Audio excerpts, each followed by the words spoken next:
हमारे channel SCS Mithila को करें सब्सक्राइब और बेल बटन भी दबा दें, जिससे हर खबर पहुंचे सबसे पहले आपके पास।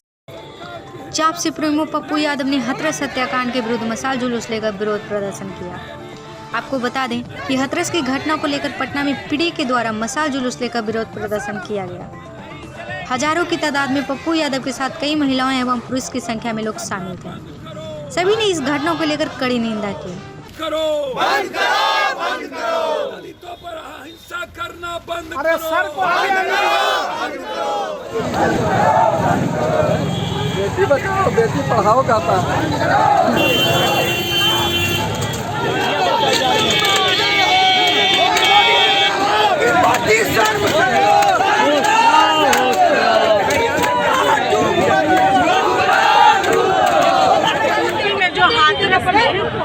जो मनीषा की जो ये और जितनी भी निंदा की जाए उतनी कम। ये जो योगी सरकार है, ये बलात्कारी सरकार है। केंद्र में जो सरकार बैठी है ये लाठी मार, इसमें कोई सुरक्षा नहीं है, महिला सुरक्षा नहीं है। हम एक तरफ कहते हैं कि बेटी बचाओ बेटी पढ़ाओ, इस हालत में बताइए ऐसे रोज रोज अपराध सामने आ रहे हैं। इस तरीके से हम कैसे अपनी बेटियों को बाहर स्कूल में जाए पढ़ाएं? एक तरफ कहते हैं बेटी बचाओ बेटी पढ़ाओ, तो आज हमारे इस केंद्र सरकार में बेटी सुरक्षा नहीं है, महिला सुरक्षा नहीं है, आज दिन अपराध होते रहते हैं। वहीं पप्पू यादव ने कहा, लोकतंत्र एवं संविधान खतरे में है, दलित की बेटियों की जान खतरे में है, उन पर इस तरह से अत्याचार अब बर्दाश्त नहीं होगी। बता दें कि पप्पू यादव ने वहां की डीएम और योगी को बर्खास्त करने की मांग की। पप्पू यादव ने साफ लफ्ज़ों में कहा कि योगी को जब तक बर्खास्त नहीं किया जाएगा तब तक विरोध प्रदर्शन जारी रहेगा। पप्पू यादव ने योगी को हिटलर करार दिया। पप्पू यादव ने सुप्रीम कोर्ट से आग्रह किया कि कड़ी से कड़ी कार्रवाई किया जाए और डीएम को बर्खास्त किया जाए। दलितों की बेटियों के साथ हिंसा जिस तरह से बढ़ रही है उन पर रोकथाम किया जाए। वहीं रविशंकर प्रसाद पर बात करते हुए पप्पू यादव ने कहा कि ये सारे के सारे हिटलर प्रवृत्ति के हैं, ये सब लोकतंत्र के लिए खतरा है। पप्पू यादव ने कहा, जब से मोदी और योगी देश में आए हैं तब से दलित की बेटियों के साथ अन्याय ही अन्याय हो रहा, हिंसा बढ़ रहा। जब पत्रकारों ने पूछा कि आचार संहिता लग चुकी है तो ऐसे में प्रदर्शन कैसे कर रहे हैं, तो पप्पू यादव ने कहा कि हम रोड जाम कर रहे हैं, हम न्याय की बात करें हैं या फिर दलित की बेटियों की संवेदनशीलता की बात करें। पप्पू यादव ने कहा कि योगी को नाश करो बर्खास्त करो। बता दें कि देश भर में इस घटना को लेकर आक्रोश जाहिर किया जा रहा है। दलितों के बेटियों पर हिंसा बढ़े। क्या मांग करते हैं? हाथरस के डीएम का वीडियो वायरल हो रहा है सर, हाथरस के डीएम का वीडियो जो बयान बदलवाने की कोशिश कर रहे हैं। बिल्कुल, मैं तो कह रहा हूँ कि पूरी संविधान और लोकतंत्र खतरे में है।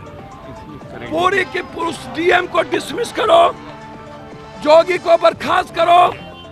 जोगी के बर्खास्तगी के बगैर ये आवाज नहीं दबेगी, क्योंकि ये हिटलर की पुनरावृत्ति है। सबसे बड़ी बात, हाई कोर्ट और सुप्रीम कोर्ट से आग्रह करेंगे अब सो मोटो नोटिस लीजिए, और उसके बाद जिस तरीके से परिजन को जला दिया गया बगैर परिजन के राय के, इस पर कार्रवाई हो, डीएम बर्खास्त हो, और लगातार जो हिंसा बेटियों के साथ दलितों पर हिंसा बढ़े हैं इसको रोक लगे। कानून मंत्री रविशंकर प्रसाद आज कृषि बिल पे प्रेस कॉन्फ्रेंस करते हैं, हाथरस पे चुप रहते हैं, क्या कहना चाहेंगे? भैया ये जुल्मी है, जुल्म। इन जुल्मियों को मिटा देने की जरूरत है, अन्यथा हिटलर की पुनरावृत्ति लोकतंत्र और संविधान के लिए खतरा, इस देश के बच्चियों के लिए खतरा। जब से मोदी और जोगी आए हैं हिंदुस्तान में दलितों पर हिंसा बढ़ा है। एक और आप न्याय की मांग कर रहे हैं हाथरस का, और दूसरा आचार संहिता लग गया है, आप आचार संहिता का भी उल्लंघन करते नजर आ रहे हैं। मुझे तो समझ में नहीं आता, यहाँ न्याय की बात करें कि हम संवेदनशील बेटियों की बात करें, ये आचार संहिता हम कोनो रोड जाम कर रहे हैं।